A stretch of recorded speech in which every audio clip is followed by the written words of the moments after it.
What's up, guys? So I want to go ahead and just share some quick tips about Turo and my experience with the car rental business.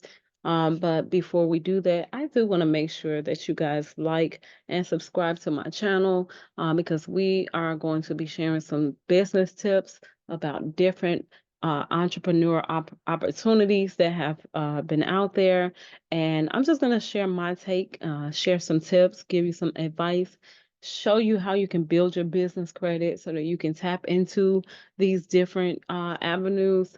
So, like I said, my name is Alicia Russell, and I want to share just my take on Turo and how we got started in the Turo business. So, first off, we, actually got started because, we're like, hey, we've got these vehicles, if you have a car note and you're basically paying monthly, it just makes sense, right? Leverage your vehicles, basically leverage your assets, right? So that's exactly what we did. So I'm going to jump right into it. Okay. So, few things that you should know, right? Let's talk about it. I mean, a lot of people ask, is Turo like a great business to get into?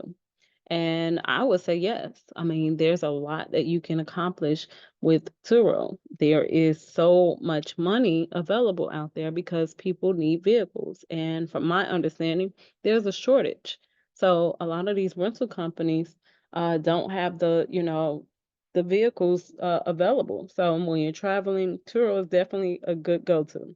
That's my opinion, right? It is definitely profitable. It's all about your goals and how much you're trying to, make per day or per month. You set that goal and you set your price, and you just stand on it, right? So when people say, how much can you make? It's really just up to you setting that price. So let's say you've got a vehicle that's, $50 a day, right? You set that price and you say you want to make $100 a day. That means either you need to put two vehicles out there and charge $50 a day, or you need to, get a luxury vehicle that, can actually run for about $100 per day, right? And so the cars that you would purchase all depends on like where you are. So I'm currently in Illinois, and so I'm close to the airport. So it's always good to be, parking close to the airport because you've got a lot of travelers coming in and out of the state. So that's always a plus. If you can find like a parking lot somewhere where you can actually park your vehicles and leave it for the client, that works as well because, like I said, location does matter. Okay, so you do want to make sure that the vehicle is available in in an area where one that it's safe, and then two that it actually provides access, to the vehicle so that the client doesn't have to do a lot of traveling just to get to it. Right? Makes sense. Okay, and then you can also partner with some companies that may have a parking lot and you can maybe rent a few spaces and you guys do business that way. A lot of people do that too. If they live in a certain area and they've got maybe a driveway space or a garage or something like that, or even a parking lot, so it just depends on, how much fleet you have and how much, revenue you're bringing in if you can afford to, partner up. Okay.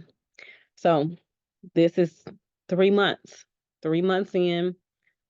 This shows you we had two vehicles, a Range Rover and a BMW 750. And this is basically a 3 month time frame.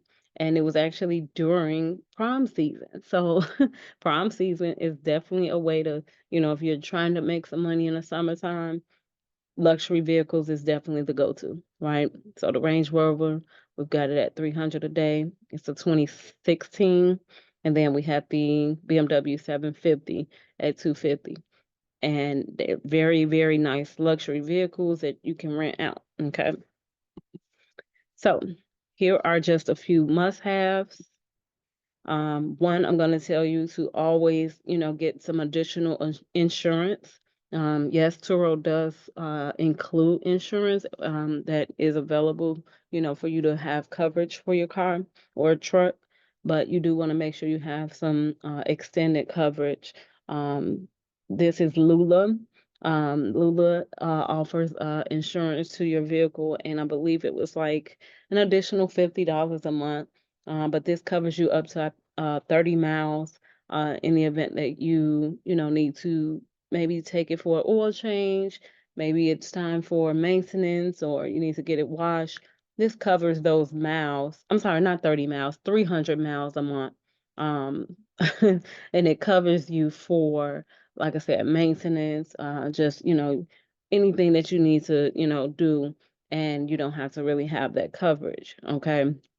And so make sure you check the link in my below. I'll put the link down there and then you'll be able to see more information about that because it definitely helps so that you don't have to pay that expensive insurance for like full coverage in the event something happens.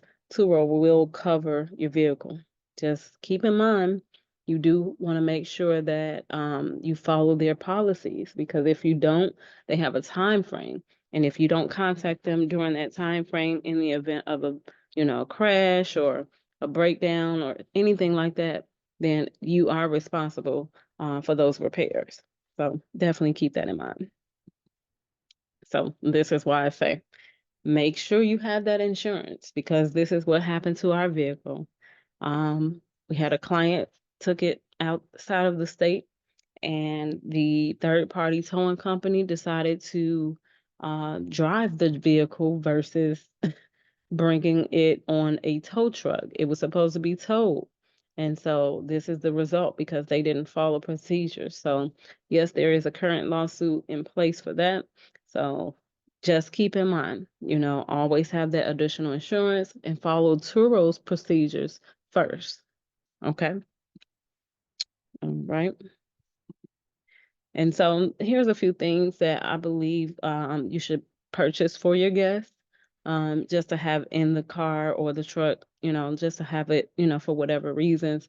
You just want to have that prepared for them. So Kleenex, hand sanitizer, of course, the Apple and Android chargers. Those definitely come in handy because a lot of travelers forget that they didn't bring a charger. So that's always helpful. And then a phone stand for, just so that they're not trying to hold the phone while they're driving. We want to practice safety, right? Oh, and this last one right here, no smoking sign. I don't care how many times you tell them no smoking, there is a no smoking policy, they still want to smoke in the vehicles. So this is how you do that. You put that sign up and says, hey, no smoking. Just a reminder, there is a policy. And if you decide that you want to smoke, there will be an additional charge. Okay. And as you can see to the right, the signs are in there, but they forgot to, clean out the vehicle. So this was left behind. Crazy. They still do it. Okay. And so when you are doing Turo, of course, as you rent out the vehicle, you want to make sure that you keep the insurance card that's available from Turo. Just print it out, put it in the glove compartment. It doesn't have any of your information in there, which I love. That way they, won't know where you live and all of that stuff. So always keep that in there. And then the additional insurance outside of Turo, that should be kept with you or the driver that will be transporting the vehicle, in between renting and mechanics, repairs, things like that, right? Okay. And then these are just a few must-haves. I learned the hard way. If you have a vehicle that is keyless entry, these come in handy with the bag in the middle because it can't detect the sensor. So I learned I tried to start the vehicle with just the key in the lockbox and the car started. So make sure you get the bag when you get the lockbox because this helps protect the sensor from detecting it to be able to start from the outside of the vehicle. Because of course, somebody can always just, open up the lockbox or, try to start the car without the key. right? So always want to be safe with that.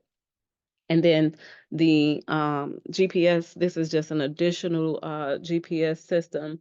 I believe it's $20 a month to maintain that.